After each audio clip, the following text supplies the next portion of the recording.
अच्छा, अब हमारे पास chapter number 21 physics of solid start हो रहा है। इसमें जो है वो वैसे तो बहुत हमारे पास आ गया है ये सॉलिड से। सॉलिड का मतलब ये जो चीज़ स्पेसिफिक जिसका वेट हो, हाँ स्पेसिफिक वेट हो, और जो है वो वॉल्यूम भी स्पेसिफिक हो। अच्छा, अब यहाँ पे physical property of solid includes electronic, magnetic, optical, thermal and mechanical properties. इन सब को हम जो है वो स्टडी करते हैं। इलेक्ट्रॉनिक से मुराद यानी कि is a form of conductor, यानी कि जो हमारे पास इलेक्ट्रिक फील्ड को कंडक्ट करे।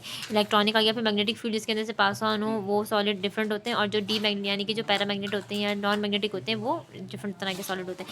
फिर आ गया ऑप्टिकल। अच्छा, ऑप्टिकल एक्टिविटी जैसे ग्लास होता है हमारे पास, उसकी ऑप्टिकल एक्टिविटी को हम चेक करते हैं। तो इस तरह से ये वाला जो है वो हमारे पास सॉलिड ऑप्टिकल एक्टिविटी के हिसाब से भी इसकी चेक एंड बैलेंस होता है। फिर थर्मल कंडक्टिविटी और फिर मैकेनिकल प्रॉपर्टीज़ यानी कि पुश एंड पुल या फोर्सेज वगैरह इसके ऊपर किस तरह से एक्ट कर रही हैं।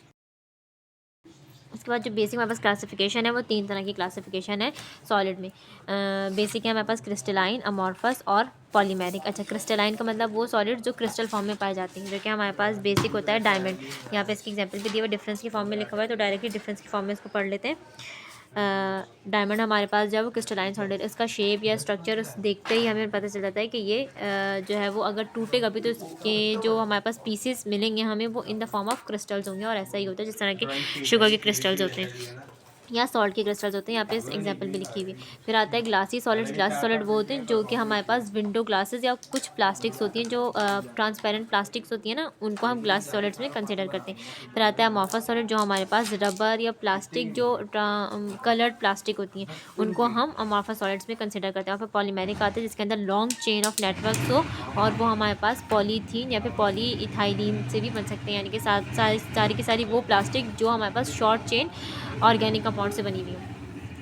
अच्छा, उसके बाद हमारे पास का एटॉमिक अरेंजमेंट है, इसका रेगुलर रिपीटिंग पैटर्न होता है। जाहिर सी बात है क्रिस्टल है तो हमारे पास इसकी डायमेंशंस भी होंगी, यानी कि जो हमारे पास डायमंड होता है वो 3 डायमेंशनल होता है, इसलिए इसको उन्होंने बोला हुआ है रेगुलर एंड रिपीटिंग पैटर्न। फिर आ गया रैंडम और शॉर्ट चेन या शॉर्ट ऑर्डर। जाहिर सी बात है ग्लास सॉलिड है तो उसके छोटे छोटे मासेस या फिर छोटे छोटे एटम्स एक साथ जुड़े हुए होते हैं और इस तरह से इसको कंप्लीट करते हैं। फिर आ गया रैंडम और no long range. Amorphous solid हमें दिखने में पता चल जाता है कि बहुत ज़्यादा मतलब पाउडर टाइप का होगा इसका सब्सटेंस या फिर इसका जो रॉ मटेरियल है। अच्छा, ये हमारे पास ऑर्गेनिक फॉर्म में होता है, यानी कि इथीन के मोनोमर्स मिलके हमारे पास पॉलीइथाइलिन बनाते हैं। अच्छा, क्रिस्टलाइन सॉलिड्स के जो शार्प मेल्टिंग पॉइंट होता है बहुत ज़्यादा शार्प होता है और स्पेसिफिक टेम्परेचर पे हमें पता होता है कि ये टेम्परेचर है उस पर ये मेल्ट हो जाएंगे, या हमें जो भी उसको जिस टेम्परेचर तक लेके जाना होता है हम उस तक ले जाते हैं। लेकिन ग्लासी सॉलिड्स का और अमॉर्फस का कोई पर्टिकुलर एक स्पेसिफिक मेल्टिंग पॉइंट नहीं होता, ये टेम्परेचर और प्रेशर के हिसाब से चेंज हो सकता है और होता भी है।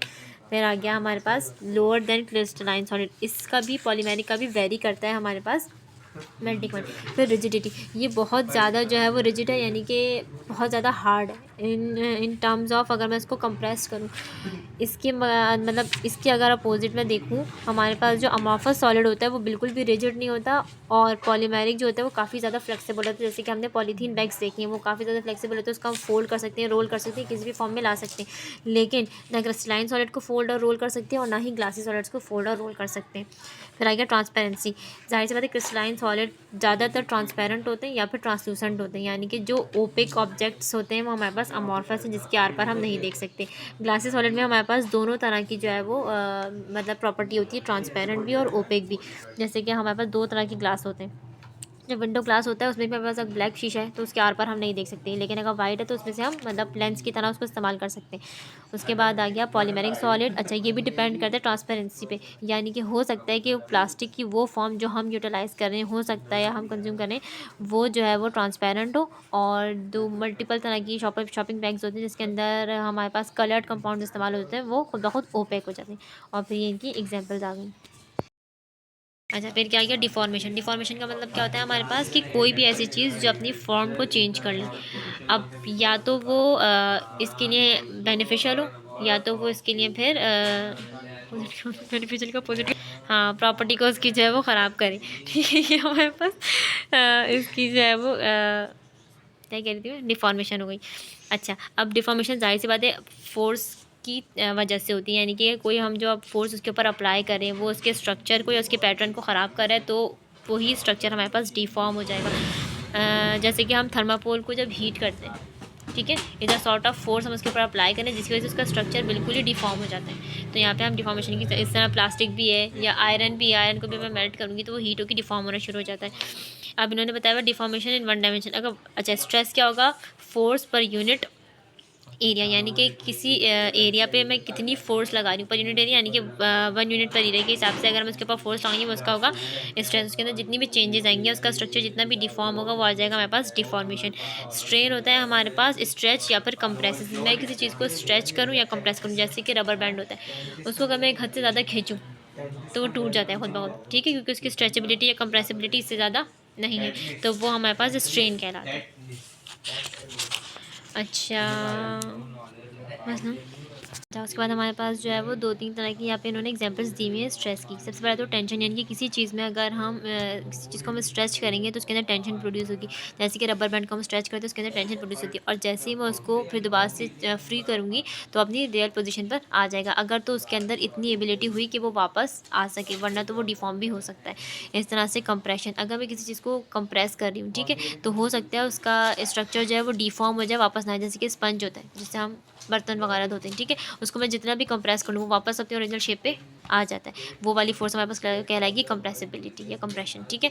फिर शेयर फोर्स होती है जो हम सिलबट्टे में लगा रहे होते हैं, और उसमें भी हमारे पास एक डायरेक्शन में, अगर मैं इस डायरेक्शन में फोर्स लगा रही हूँ तो वर्क डन इस डायरेक्शन में हो रहा है, जिसकी वजह से हमारे पास ये शेयर प्रोड्यूस होने की वजह से, यानी कि फ्रिक्शन की मदद से वर्क डन परफॉर्म होता है। या फिर जो भी हम काम कर रहे होते हैं, जैसे कि मसाला पीस रहे हैं, दाल पीस रहे हैं, चटनी पीस रहे हैं, तो वो ईजिली हमें ग्राइंडेड फॉर्म में मिल जाती है।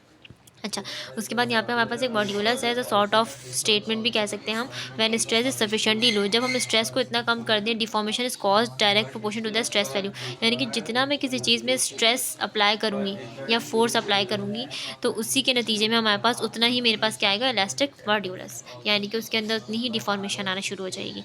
और ये हमारे पास है इलास्टिक मॉड्यूलस, यानी कि जितना ज़्यादा स्ट्रेस होगा उतनी ही डिफॉर्मेशन उसके अंदर प्रोड्यूस होगी।